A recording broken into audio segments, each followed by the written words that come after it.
رسول اللہ صلی اللہ علیہ وسلم نے فرمایا کہ جب تم اپنے بستر پر لیٹنے آؤ تو اس طرح وضو کرو جس طرح نماز کے لیے کرتے ہو، پھر داہنی کروٹ پر لیٹ کر یوں کہو: اے اللہ، میں نے اپنا چہرہ تیری طرف جھکا دیا، اپنا معاملہ تیرے ہی سپرد کر دیا، میں نے تیرے ثواب کی توقع اور تیرے عذاب کے ڈر سے تجھے ہی پشت پناہ بنا لیا، تیرے سوا کہیں پناہ اور نجات کی جگہ نہیں۔ اے اللہ، جو کتاب تو نے تفصیلی نازل رپورٹ کی سینئر رپورٹر سید میں مزمل اس کی پر بیابانی ایمان نیوز سے۔ اسی لایا، طرح کی خبروں جو کے لیے نبی تو بیابانی نے نیوز چینل کو بھیجا لائک، شیئر اور میں سبسکرائب کریں۔ اس پر جزاک ایمان اللہ۔ لایا۔ تو اگر اس حالت میں اسی رات مر گیا تو فطرت پر مرے گا، اور اس دعا کو سب باتوں کے آخر میں پڑھ۔ حضرت برا کہتے ہیں کہ میں نے رسول اللہ صلی اللہ علیہ وسلم کے سامنے اس دعا کو دوبارہ پڑھا۔ جب آمنت بکتابک الذی انزلت پر پہنچا تو میں نے ورسولک کا لفظ کہہ دیا۔ آپ نے فرمایا نہیں، یوں کہو ونبیک الذی ارسلت۔ صحیح بخاری حدیث نمبر 247۔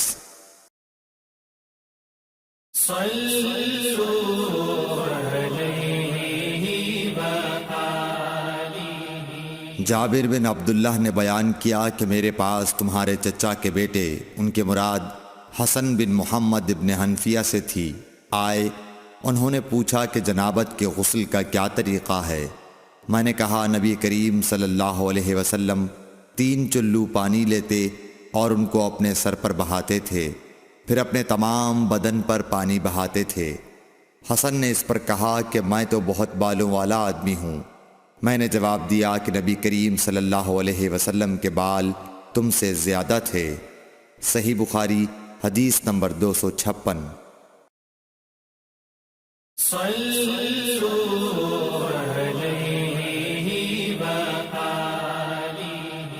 ابو جعفر محمد باقر نے بیان کیا کہ وہ اور ان کے والد جناب زین العابدین جابر بن عبداللہ کے پاس تھے، اور کچھ اور لوگ بھی بیٹھے ہوئے تھے۔ ان لوگوں نے آپ سے غسل کے بارے میں پوچھا تو آپ نے فرمایا کہ 1 سا کافی ہے۔ اس پر ایک شخص بولا، یہ مجھے تو کافی نہ ہوگا۔ حضرت جابر رضی اللہ تعالیٰ عنہ نے فرمایا کہ یہ ان کے لیے کافی ہوتا تھا جن کے بال تم سے زیادہ تھے اور جو تم سے بہتر تھے، یعنی رسول اللہ صلی اللہ علیہ وسلم۔ پھر حضرت جابر رضی اللہ تعالیٰ عنہ نے صرف ایک کپڑا پہن کر ہمیں نماز پڑھائی۔ صحیح بخاری حدیث نمبر 252۔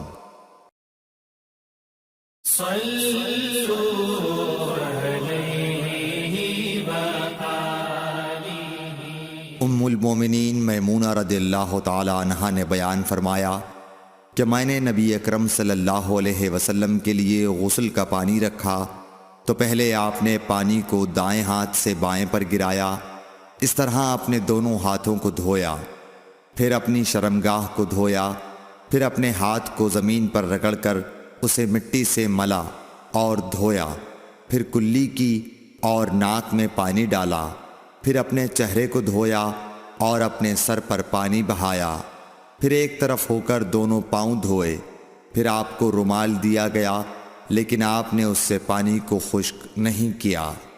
صحیح بخاری حدیث نمبر 259۔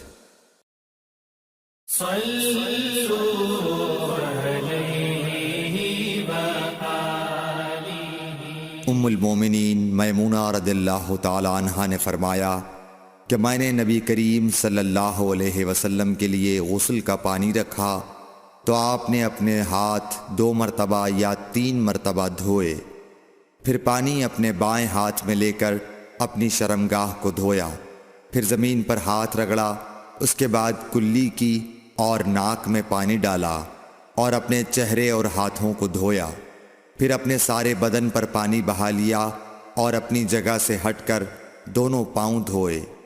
صحیح بخاری حدیث نمبر 257۔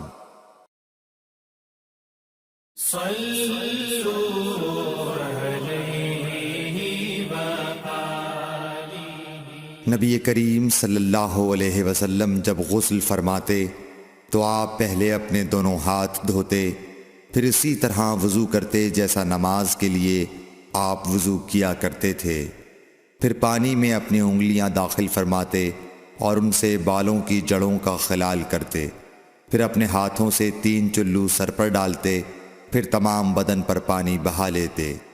صحیح بخاری حدیث نمبر 248۔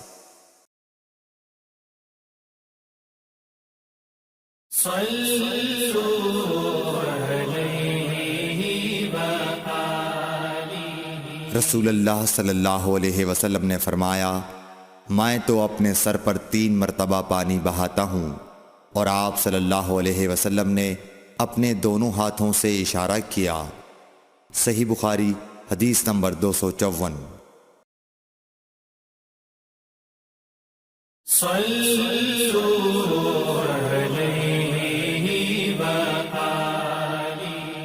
حضرت عائشہ رضی اللہ تعالی عنہا نے فرمایا کہ میں اور نبی کریم صلی اللہ علیہ وسلم ایک برتن میں اس طرح غسل کرتے تھے کہ ہمارے ہاتھ باری باری اس میں پڑتے تھے۔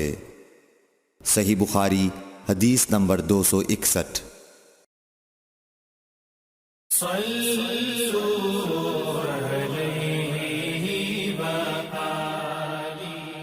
حضرت عائشہ رضی اللہ تعالی عنہا نے بتلایا کہ میں اور نبی کریم صلی اللہ علیہ وسلم ایک ہی برتن میں غسل کیا کرتے تھے، اس برتن کو فرق کہا جاتا تھا۔ صحیح بخاری حدیث نمبر 250۔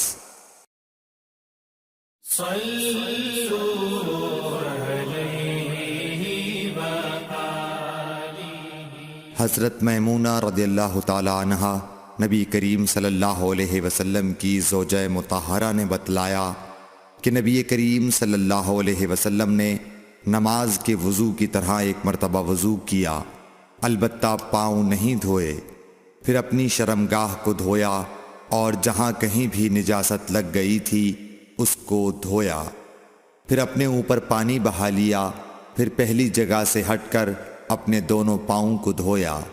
آپ کا غسل جنابت اسی طرح ہوا کرتا تھا۔ صحیح بخاری حدیث نمبر 249۔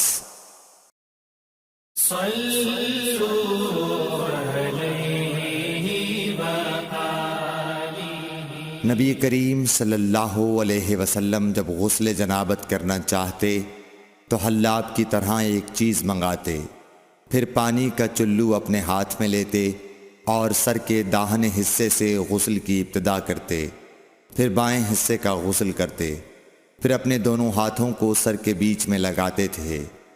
صحیح بخاری حدیث نمبر 258۔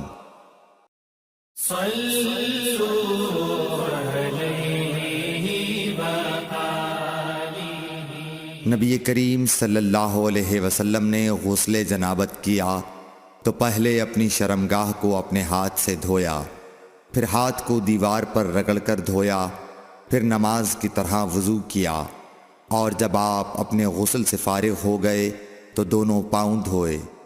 صحیح بخاری حدیث نمبر 260۔